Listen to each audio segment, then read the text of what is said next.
I love you. Mahal kita. Mahal din kita. Ding dong. I love you. I love you. Mahal kita. Mahal din kita. Ding dong. Paano? Anong fans alam yung pagkataon namin dalawa? Siyempre parang kinakabahan pa ako kung tatanggapin ba ako o hindi. Kung nagkakataon na gugustuhin na din ako kasi may gusto ako sa kanya. Ganitong una ko munang pinahiwatig or pinaalam sa kanya. Sabi ko, siyempre part ako ng LGBT. Nung sinabi ko sa kanya, inamin ko sa kanya yun, ganun din siya. Kasi may kabuhay siya eh.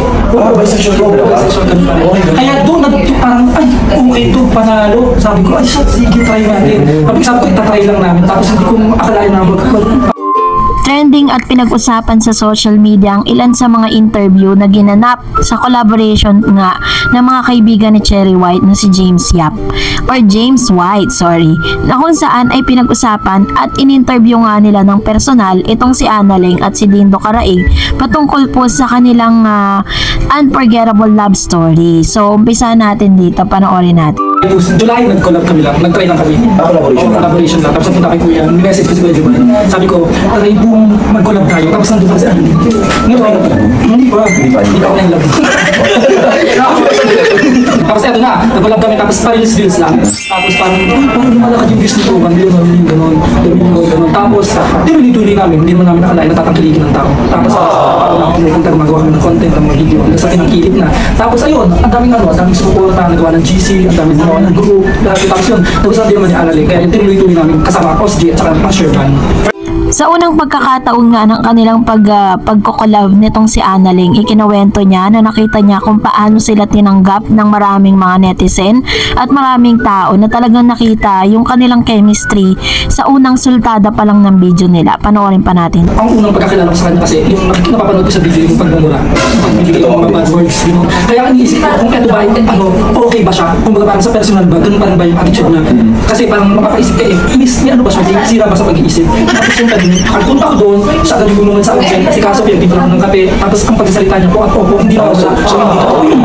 For the content lang yung mura-mura. Oo, for the content lang. Tapos doon ko na-realize na, okay pala itong taong to. Kung ano mapapanood ko, hindi pala ganun yung attitude niya sa personal. Kinuwento at aminado itong si Mr. Dindo Caraig na unang impression at unang pagkakakilala niya nga dito kay Analing, siya yung tipo ng isang content creator na palamura, sigaw ng sigaw, na kung saan doon talaga siya nakilala. Pero hindi natin alam na lahat ng mga napapanood pala natin sa social media ay kabaligtaran doon sa totoong pagkatao ni Analing na bagay na nagustuhan ni Dindo kay Analing. So sabi niya dito na sinubukan nilang mag-collab at sinubukan nilang magkaroon ng mga scripted na contents. Pero may inamin din po itong si Mr. Dindo Caraig kalaunan sa kanila pong ginagawa dahil talagang inamin niya na nakita po talaga niya kung anong klase ng pagkatao meron si Analing at dito po talaga niya nahulog. Sinabi niya nga na parang siya po yung talo dun sa relasyon, dun po sa collaboration dahil siya pa ang nahulog ang kalooban dito kay Analing. And nakakakilig ng pagmasdan pati yung mga statement nitong si Dindo Caraig towards Analing, how he really love and admire Analing for who Analing is, diba? Ganon katindi. So panoorin pa natin to. Nakita ko siya dati na hindi ko pa siya talaga kilala. Sobrang bait niya po, tahimik siya. Tapos kayo nagkakasal. Hindi pa naman po.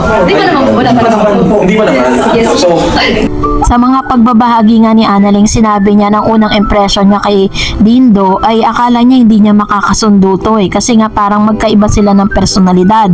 Si Dindo kasi medyo tahimik at medyo parang parang kailangan mo siyang hulaan at kailangan mo para siya yung tipo ng lalaki na kailangan mong kilalanin muna ng mas malalim pa. Pero siyempre parang kinakabahan pa ako kung tatanggapin ba ako o hindi. Kung nagkakataon na gugustuhin niya din ako kasi may gusto ko sa kanya.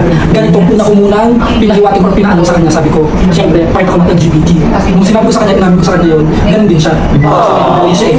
Bisexual ka pa rin. Kaya doon parang, ay, okay to, panalo. Sabi ko, ay, sige, try natin. Sabi ko, itatry lang namin. Tapos hindi ko akalain na parang mag-develop ako sa kanya. Kasi ayaw ko siya talaga. Yun ang sinasabi ko sa kanila. Tapos, According to Mr. Dindo Caraig ay sa kanilang collaboration ay parang trial and error lang yung kanilang relationship until such time kung itatranspose natin yung mga statement niya na sa nihinagap na mga imagination niya ay hindi po siya dumating sa punto na magkakagusto or gugustuhin niya si Annalyn. Pero dahil po talagang tama po talaga yung kantang Pinagtagpo at Tinadhana, si Mr. Dindo Caraig po ang una na na-fall dito kay Miss Annalyn, talagang na-inlove siya. And maaaring meron pong karakter si Annalyn na talagang ito yung isang bagay na nagustuhan ni Mr. Dindo. Alam mo yan, lahat pati ng family ko, ng friends ko, gano'n. Kasi sabi ko, ganito din naman ako, ganito din naman siya. Bakit hindi namin subukan? Tapos yun, parang ako yung talo. Kasi kahit naman nagkagusto.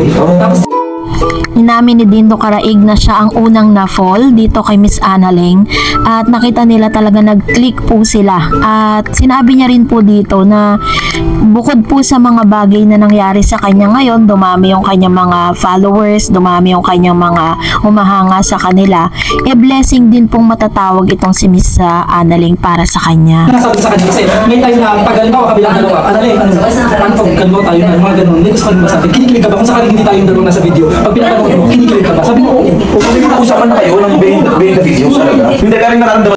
So lumabas na po yung katotohanan na kapag po sila po ay wala sa camera, off cam, nag-uusap sila ni Miss Annalyn.